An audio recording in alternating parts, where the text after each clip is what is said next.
Je suis religieuse, je suis congolaise, j'habite au Congo-Brazzaville, à Brazzaville, en Pila.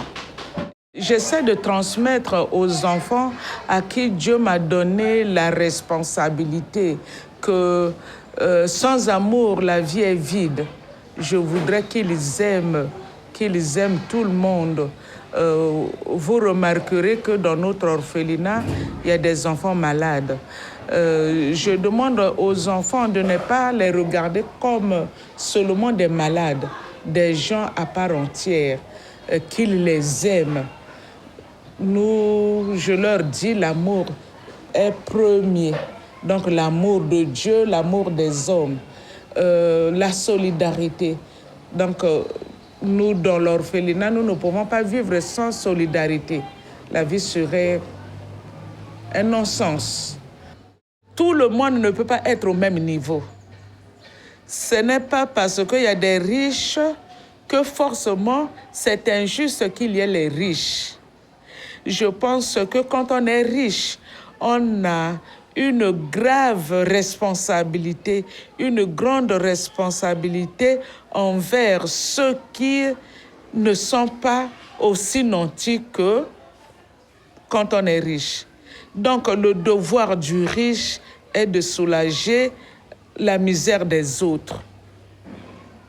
Donc quand on a les moyens et qu'on ne s'occupe pas des autres, je trouve que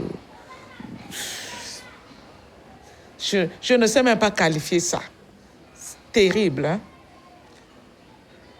Maintenant, la plus grande douleur que j'ai eue, c'est de voir mon enfant mourir dans des conditions atroces. J'étais devant là. Nous avons eu un incendie le 1er février. Donc, j'étais debout, à 2 mètres de l'enfant. Je savais qu'il était là. Il devait sûrement sentir ma présence. Et le mur de flamme était là. Ça a été atroce pour moi. J'ai déjà vu des enfants mourir, mais ceux-là sont morts paisiblement. Mais celui qui a été brûlé, là, c'était indicible comme souffrance. Ma plus grande douleur, pour le moment, c'est ça. J'y repense tout le temps. En ayant mon orphelinat, malgré les difficultés, et ils sont légion, j'ai la paix, j'ai la joie de souffrir un peu pour les autres. La souffrance n'a pas d'importance quand on donne la vie aux autres.